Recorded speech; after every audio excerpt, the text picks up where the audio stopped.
Hello，大家好，歡迎收聽今集節目。唔知大家有冇諗過，如果真係可以穿越返古代做皇帝，日子會過成點呢？係咪好似電視劇咁，日日瞓到黃朝白晏，得閒就鬧下班大臣，之後就繼續飲酒作樂？如果你抱住呢個幻想返到去清朝，我諗你做一日就會想辭職，因為事實上清朝皇帝嘅生活可能比起而家嘅打工仔更加辛苦。今日我就想帶大家由朝早到夜晚睇下坐擁天下嘅清朝皇帝一日究竟係點過㗎。好，我哋將個鐘撥返去朝早5點。喺呢個時候，好多現代人仲瞓緊覺，皇帝已經要起身啦。起身第一件事做咩呢？唔係即刻食早餐，而係要做一個好重要嘅儀式，就係盡孝，即係去太皇太后嘅宮殿請安。由皇帝住嘅乾清宮行去太后住嘅慈寧宮，其實都有段距離。夏天都仲好，如果係北京嘅冬天，零下10幾度，真係凍到震。每日朝早風雨不改去請安，少啲體能同毅力都頂唔順。到咗朝早6點，終於可以食早餐，亦即係佢哋叫嘅早膳。講到食，清朝嘅規矩係一日2餐正餐，一餐朝早6點嘅早膳，另一餐係下晝2點嘅晚膳。按制度，正餐會有20碟菜式，非常豐富。咁佢哋食啲咩呢？根據清宮檔案記載，好似乾隆皇帝咁，佢特別中意食鴨同燕窩嘅菜式，仲會食炒雞蛋、燕窩雞絲、雲吞、豆腐等等。再配埋主食，例如食粥或者熱嘅湯麵。除咗2餐正餐之外，傍晚6點左右仲有一餐酒膳，可以飲下酒，配幾道小食。而且皇帝肚餓嗰陣係可以隨時叫點心食嘅，例如饅頭、餃子、御膳房要即刻準備。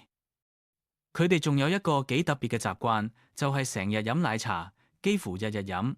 不過清朝嘅奶茶係加鹽嘅，係鹹奶茶，同我哋而家中意落糖嘅甜奶茶好唔同。而且佢哋嘅餐單有個好有趣嘅潛規則，就係好少會食牛肉，因為傳統農業社會，牛係用嚟耕田嘅主要勞動力，地位好高，所以皇帝都要帶頭唔食牛。佢哋通常會食鹿肉、鴨肉、豬肉同羊肉。不過就唔係個個皇帝都咁豪華，好似道光皇帝就以節儉出名，每餐飯只係得5碟菜式。食完早餐，到咗朝早7點，重頭戲嚟啦，就係御門聽政。好多人以為上朝係喺金碧輝煌、暖粒粒嘅大殿入邊坐喺度傾偈，其實清朝好多時嘅早會係喺乾清門出面開嘅。皇帝坐喺門口，大臣就跪喺出面匯報工作。開會嘅時間大概係1個時辰，即係2個鐘頭。呢個會點樣開呢？每個部門嘅官員要輪流向皇上遞上報告，皇上就一邊睇報告，官員就要一邊跪住向皇上匯報。如果匯報嗰陣口窒窒或者背誦嘅內容錯得太多，就會俾皇帝當眾鬧到飛起。等官員嘅報告結束之後，皇上會做口頭指示，呢個就係所謂嘅降旨。你諗下，喺夏天烈日當空，或者冬天寒風刺骨嘅乾清門外，喺戶外開足2個鐘，皇帝辛苦，但下面班大臣體力同精神消耗都好大。佢哋半夜就要起身準備，5點準時集合喺門口排隊，一直背誦報告，直到7點開會見皇上。康熙皇帝係最勤力嗰個，幾乎堅持咗幾10年。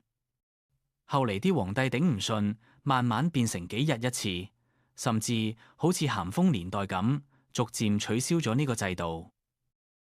開完會到咗朝早9點，你以為可以休息？錯啦，呢個時候係處理文書工作嘅高峰期，亦都係批奏摺嘅時間。以前啲奏摺就好似我哋而家嘅電郵或者 WhatsApp 咁，係皇帝同官員之間嘅溝通工具。雍正皇帝可以話係批奏摺嘅冠軍，佢係出名 micromanagement。據講，佢每日批奏摺批到半夜，一日寫成上千字。佢唔係淨係寫個議閱或者知道啦就算，佢係會寫幾百字嘅評語，甚至直接喺奏摺上邊鬧人。有個廣為流傳嘅故事。話說有個官員叫李瑞，佢寫信俾康熙請安，但係個內容前半段講請安，後半段突然夾雜回報話江南提督死咗。康熙收到之後嬲到震，回覆話請安捷唔應該同呢啲死人嘅事寫埋一齊。你讀咩書啊？試過有官員寫咗一篇5000幾字嘅奏摺，雍正直接回覆：你咁夠膽寫咁長嘅奏摺？皇帝對住堆積如山嘅文件，其實同我哋對住 inbox 入邊幾百封未讀郵件嘅心情，應該係一樣咁崩潰，甚至燥底。好，到咗朝早11點啦，皇帝要做學生上堂讀書，叫做經言日講。清朝皇帝好怕自己冇文化，唔識治國，所以佢哋讀書讀得好努力，會有專門嘅大學士嚟同皇帝講書，例如四書五經、資治通鑑。而且呢種上堂唔係單向聽書，係要討論嘅。好似康熙咁，佢書讀得多，有時會反駁老師，甚至糾正老師嘅錯處。有時老師想偷懶，話天氣熱不如放暑假，康熙都會話 No， 學習唔可以停，照常上堂。做佢老師真係壓力山大。到咗下晝2點，係皇帝嘅第二餐正餐，亦即係晚膳。食完飯之後嘅下晝，通常係見客時間，即係召見同引見。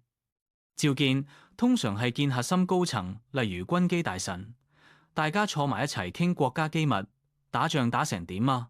某個省水災點樣賑災啊？呢啲通常係喺養心殿進行。而引見就好似 HR interview 咁，每逢官員升職調職，都要俾皇帝親眼見一見。皇帝會憑第一印象去寫評語。清朝檔案入面就有好多好好笑嘅評語，例如此人似混帳，黑黑實實嘅肥佬，講嘢唔清唔楚，唔似老實人。原來喺幾百年前，你生得好唔好睇，講嘢醒唔醒目，真係會直接影響你嘅仕途。皇帝每日見咁多人，就好似啲 HR 每日見10幾個 candidate 咁，忙到下晝5點，太陽開始落山，皇帝終於有少少私人時間可以娛樂下。咁皇帝有咩娛樂呢？唔係打機，亦都冇 Netflix。佢哋最主要嘅娛樂係睇戲同埋鑑賞文物。例如講下乾隆皇帝，佢係一個超級戲迷。紫禁城入邊有好多戲台，最大嗰個叫暢音閣，係一個3層樓高嘅立體舞台，有埋機關可以吊威亞，飛嚟飛去扮神仙妖怪，效果好似現代嘅演唱會咁勁。佢亦好中意收藏文物，仲係一個破壞王。點解咁講？因為佢好中意喺名畫上面瘋狂吸印仔同寫字。佢喺紫禁城入面有個私人小天地，叫做三希堂。呢間房得50尺左右，同香港嘅睡房差唔多大。呢度收藏咗王羲之家族3幅最珍貴嘅書法作品。乾隆最中意就係喺呢間房入面攞啲字畫出嚟睇，然後瘋狂咁提筆，即係寫讀後感。王羲之嗰幅《快雪時晴帖》正文得28隻字，據統計，乾隆喺上面寫咗70幾次提筆，加埋啲印章成100幾個。佢會一邊欣賞，一邊係空白位置寫低當時嘅心情同感想，亦都會吸印章。成幅畫啲空白位俾佢填到滿晒。如果你係原作者，見到可能會激死。但係對於乾隆嚟講，呢個就係佢全日最放鬆、最能夠做翻自己嘅時間。到咗夜晚9點，皇帝要瞓覺啦。你以為皇帝瞓覺係瞓喺一張好大嘅龍床上面？其實清朝皇帝好多時係瞓喺炕上面，即係北方嗰種暖床，冬天下面可以燒火取暖。而且為咗保暖同安全，瞓覺嗰位通常會有布幕圍住。仲有一樣嘢，就係皇帝瞓覺嗰陣，身邊通常係冇宮女侍候嘅，只有太監值班。最主要係要確保皇帝嘅安全，費事有人喺佢瞓着嗰陣搞小動作。講到呢度，大家覺唔覺得做皇帝其實冇想象中咁爽？